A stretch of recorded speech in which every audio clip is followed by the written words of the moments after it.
New sponsor by Lords furniture জগতের এক উজ্জ্বল নাম। নিজেদের ঘরকে সুন্দর আসবাব দিয়ে সাজাতে আজই আসুন আমাদের প্রতিষ্ঠানে। ভারতের স্বাধীনতা আন্দোলনের অগ্নিযুগে সহিংস বিপ্লবী আন্দোলনের ধারায় এক উজ্জ্বল শহীদ বীরেন্দ্রনাথ দত্তগুপ্ত। আজ তার ১১৫তম আত্মবলিদান দিবস। ঐতিহাসিক আলিপুর ষড়যন্ত্র মামলার তদন্তকারী ব্রিটিশ পুলিশ আধিকারিক কুখ্যাত শামসুল আলমকে আদালত প্রাঙ্গণে গুলি করে তিনি হত্যা করেছিলেন। ১৯১০ সালের ২১শে ফেব্রুয়ারি মাত্র ২১ বছর বয়সে ব্রিটিশ রাজশক্তি তাকে ফাঁসির দড়িতে ঝুলিয়ে হত্যা করেছিল। শুক্রবার তার ১১৫তম আত্মবলিদান দিবসে তাকে শ্রদ্ধা জানাতে শহীদ বীরেন্দ্রনাথ দত্তগুপ্ত স্মৃতি রক্ষা কমিটির আহ্বানে জেলা পরিষদ প্রাঙ্গণে তার আবক্ষ মূর্তির সামনে আয়োজিত করা হয় এক স্মরণ সভার।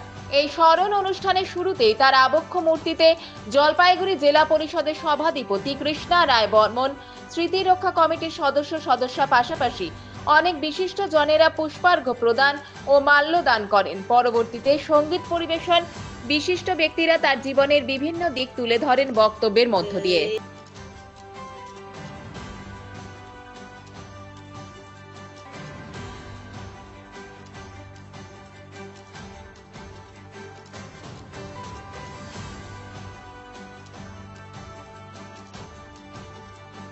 আজকে অনুষ্ঠান হচ্ছে এটাই যে আজকে হচ্ছে আত্মবলিদান দিবস শহীদ বীরেন্দ্র দত্তগুপ্ত।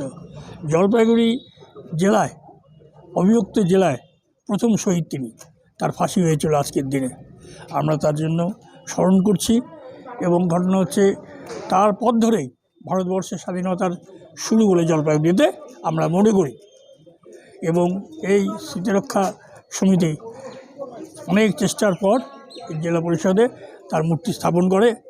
আমাদের পরে জেলা স্কুলও তার প্রাক্তন ছাত্র সেখানেও করে। এই হচ্ছে আজকের অনুষ্ঠান। আজকে স্বাধীনতা সংগ্রামের শহীদ এবং জলপাইগুড়ির প্রথম শহীদ স্বাধীনতা সংগ্রামে বীরেন্দ্রনাথ দত্তগুপ্ত, তার প্রয়াণ দিবস, আত্মবলিদান দিবস।